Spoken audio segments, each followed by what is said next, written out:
Hi there, Janet Fritz here for Galaxy Girl Creations. Welcome to my channel. Welcome to another day of Mixed Media Mayhem.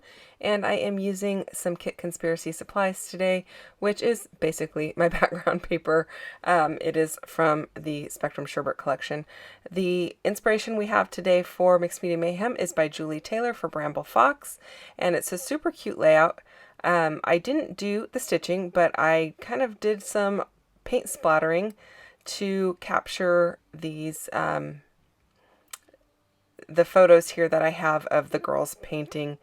And I'm trying to get a really good splat going, but I think what I did wrong here is that I have a sponge dauber that is the domed one, and it works much better with the flat one.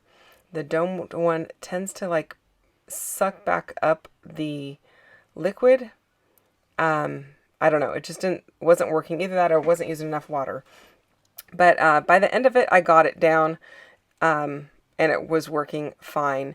So I was starting with the paint that you see off to the side there, but I ended up using Reinkers from Catherine Pooler. I used Rockin' Red, suede shoes, and I think it's called Daydream, the green one there. So there I've got some good splats going, and that was making me a little bit happier, just trying to make sure that I get some good coverage here. And I'm trying to stay within the color range that I have products of over on the right hand side from MK's shop, some assemblage required. And I am using, I don't end up using the paint brushes that you see there. I do end up using one of the hands out of the handprints, and I end up using a wood and acrylic combo set of a paint palette with a paintbrush. So I'm liking how that's looking. I've got one of each of the girls that I take care of, and they were having a paint day, a crafty morning, and I like to do that with them when we've got time and when the older one is off of school. So now I am using a piece of chipboard. This is from Dusty Attic. It is out of the embellishment box for some assemblage required. And I'm really liking the way that that is getting covered with this white acrylic paint from Dilutions. And I am just using my paint or my ink dauber and tapping it into the paint, tapping it off, and then sponging it right over the top of this acrylic, or not acrylic, chipboard. And that's giving me good coverage. I went over it 3 times just to make sure that white was really nice and bright. And I like how that is looking. So just getting lots of coats on it. A lot of times the chipboard will have kind of a dark edge to it, and that's where the laser cuts it. And sometimes that comes out off on your hands, or it kind of blends with the ink that you're using. So that's why I felt like doing 3 coats of it really gave it good coverage and didn't kind of muddle the white paint at all. I did go over to my silhouette and I pulled up this paint splatter cut file from Creative Fabrica, and I've resized them and cut I think almost every paint splatter that was in there, and there were probably, I don't know, 10 or 12 different shapes of paint splatters. And so I kind of auditioned them in white, and now I'm going to go over them in the Catherine Pooler ink, and I am using a Rockin' Red, using, I think it's suede shoes and aquatini. So, and actually the blue that I was using before, it was dress blues. So the dress blues is on the background, and this is suede shoes. Liking how this is looking. I want to get really good saturation levels because the acrylic over on the right hand side of my screen there you see is very much primary colors. There's no pink, and it's, you know, a really bright yellow, a really bright red, and so I want to make sure I get coverage to kind of match that. And I wasn't going to do any yellow at first. I was just going to do the red, green, and blue. But I end up adding yellow into the mix. It looks like a couple of my mini ink pads needed a little bit of re-inking done. And so you can see I added some ink there, and then I got really dark coverage of this blue. Liking how that's looking. The Catherine Pooler inks are very vivid and bold, and so if that's a something that you like, they are a great ink pad. I have the minis for many of the colors, but I also have the full-size ones for a lot of the other colors that the minis don't come in at this point. So I'm liking how this is going down. I do end up adding purple and black and yellow to the mix in some of the other paint splatters that I've got, just to bring in some more neutral tones and something a little bit different. The yellow, I was afraid it was going to just match the background too much, but when I started layering things up, I really felt like it needed that little pop of yellow. And so the yellow ink pad that I'm using there is called Chiffon, and this orange is called, I think this is called Tiara. So I don't think I end up using the orange on the layout, but I went ahead and inked it up anyway, just in case, because I had several extras to work with.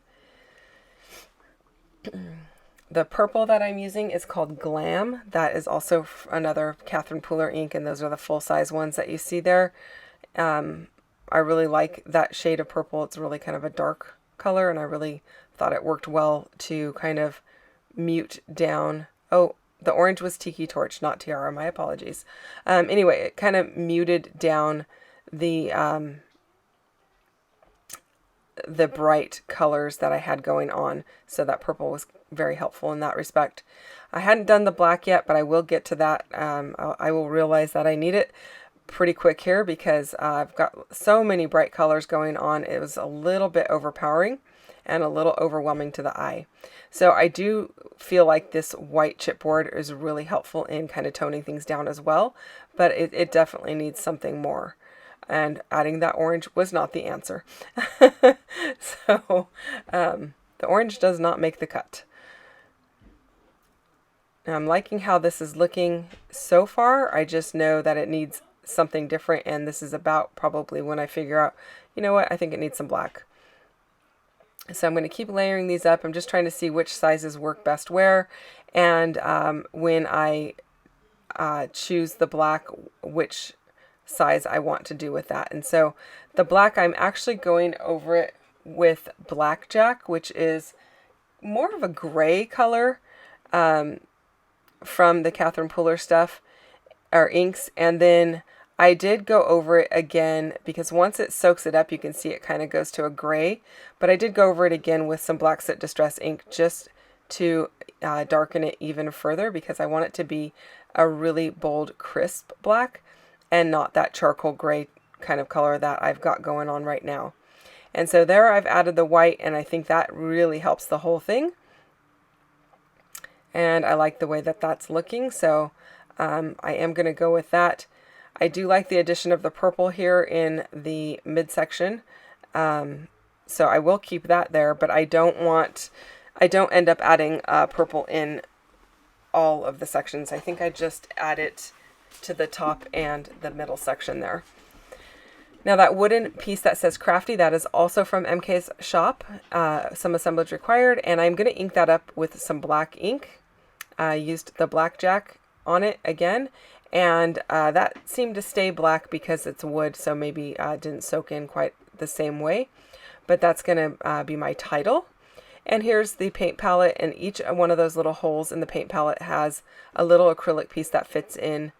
You could also choose to back it with whatever colors you wanted in case you didn't want to use the colors that are offered in the set, but I decided to go ahead and leave it because I've already got so many different colors going on already. I thought it worked well. So I know this is kind of looking really crazy at the moment. I'm still working on getting it toned down a bit, and also when I cut off the edge that is where the edge of the paper is, it looks a lot better. It doesn't look quite so wild, and hopefully in the close-ups you'll get a better idea of how it looks in person, because it does read slightly different in person than it does on camera. I do know that it looks a little bit crazy at the moment. Super colorful. So I am liking these splats though. I think these work really well for this particular set of acrylic and for this particular kind of a layout. So the girls both have paint all over the table in front of them. They've got paper down that is capturing the paint, so it's not like it's on the table, but they were painting little sections of an egg carton so that they could create little critters out of it. So far, we did all the painting on one day, and then one day we made one of them into little chicks and one of them into ladybugs, and then we have several more that we can work on throughout the rest of this week as the older one is on spring break. And well, as I voice this, she's on spring break. By the time you watch it, it will be her last day of spring break. But they have several more to make, like a turtle and a crab and a jellyfish, several different kinds of critters. If you're interested in that kind of craft with your kids, just look up egg carton crafts for toddlers. And I do the toddler ones, even though she's a kindergartner, but you know, the littler one is 3, and plus with 2 of them to 1 of me, it's just easier. So it makes it really simple, and they have fun doing it. So now I've got my top splatters done, and I like the way that looks. It's a lot less busy now that I've cut the edge off. And I was going to try and move that white chipboard down further because it's not getting covered by the splats that I've got. So I do have to kind of adjust for that and add in a different splatter that will cover up the gap that I've left, because I didn't account for how far off the edge they were going to be. But it was not a big deal to fix it. I end up using this aquatini colored one, which is that teal kind of looking color, and I think that works great. At least I think that was aquatini. I'm going to have to go back and definitely look. I will put a list of all of the products down below in case you are interested in purchasing any of them. Those are affiliate links, and it does give me a little bit of a kickback and helps me out a bit. If that's something you're interested in doing, it's not required by any stretch of the imagination, but the links are there also for you to easily find the products if you are interested in purchasing them. I'll also include the link to the Creative Fabrica file that I used for these ink splatters, and they come in an SVG or a JPEG or several other different file types that you can use on your machine to cut them out if that's something that you're interested in.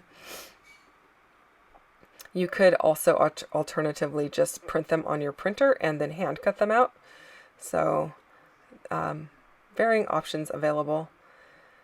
So I'm liking how this is coming together. I am popping up some of them onto some foam tape. So that green one is popped up, and so is the black, because they are over the chipboard piece. And same with the top section. The green, the blue, and the black are all lifted up onto some foam tape because of the same reason that chipboard gives a little added dimension. I apologize for my voice, you guys. Allergies are just crazy in California right now with everything in bloom, and they are definitely having an effect on me. So there you can see the back side of the yellow paper that I use. This is considered one of the solids out of the Spectrum Sherbert collection. I decided to use the yellow side, and I really like the way that it looks. It really lends itself to this particular layout. And that's how my layout's going to look when it's all finished. I do have to finish inking, getting everything glued down, not inking it up, getting it all glued down. And I am going to paint the little paintbrush that goes with the collection of the paint palette there. And there is actually a little wooden tube of paint as well, and that will get painted also with some acrylic paint pens from, I think they're from Thule Art, and those I got off of Amazon. I'll put a link for that as well in case you're interested.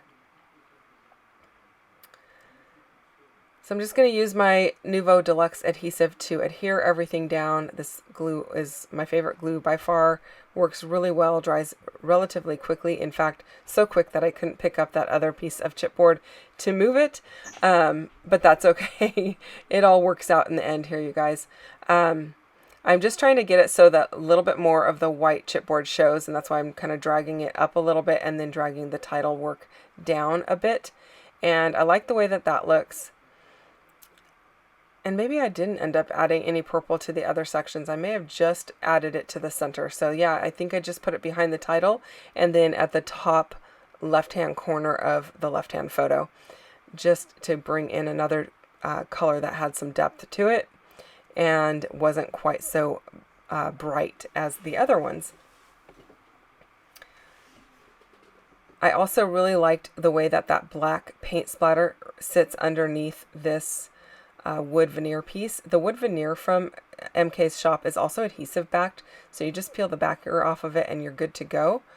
It also does have a masking on the top of it, so you do need to peel that off. So there we go. I'm liking how that's looking. I'm gonna go in and add a little bit of foam tape to help support that photo, or both of these photos, because again, they are lifted up onto some of that chipboard and that's going to add dimension to it. So I want to make sure that they are well supported. The acrylic little pieces here, they do not have adhesive on them, so I need to add a little bit of adhesive there, and I'm just using my Nuvo Deluxe adhesive for that as well. So I'm liking how that's coming together. I do think I end up with a black sketchy line all the way around the outside of this layout to kind of give it a nice framework. I'm trying to decide if I want this little paintbrush over the title or if I want it in this upper section. And I believe I end up with it in the upper section, which kind of is a nice visual triangle to frame those two photos in the middle. So I've got the visual triangle going on, trying to play around with whether I wanted to add another handprint or not. I believe I just end up adding this turquoise one or the teal one, and I just leave it at that. I think adding any of the other ones was just kind of making it a little bit more than I wanted it to be. Now, I didn't realize the paper I pulled out here had some private information written on it, so I just kind of blocked that out with a little white square there, so I hope that doesn't bother you. But I used that piece of paper just to kind of get my paint pens primed. So you have to kind of press down on them to get the paint flowing. And the red one took a little bit of extra work because I had already used it. So when the paint is a little bit dry on the end of it, you kind of have to work a little harder at it. I did end up dipping it in a little bit of water just to kind of give it some moisture so that the ink or the paint would flow in it. And then I don't show you on camera, but I'm going to use a black one as well. Oh, maybe, no, I don't think I show you on camera. But I'm going to use a black one as well to do the little center label of that piece. Oh, maybe I do show you. I just thought I didn't show you. So I'm going to do the center. What I don't show you is that I did the paintbrush as well. I left the handle of the paintbrush wooden, just like a paintbrush might be.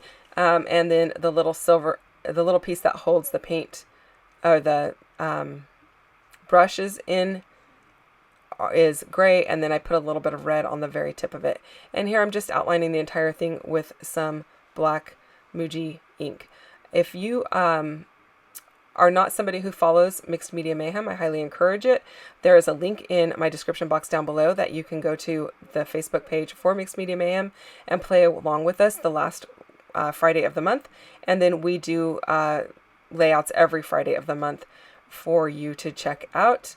Also check out what MK is doing over on her channel today. She usually plays along with Mixed Media Mayhem as well, but we are both working on Kit Conspiracy this week with the Spectrum Sherbert collection, and we'll have a new collection tomorrow for you to check out.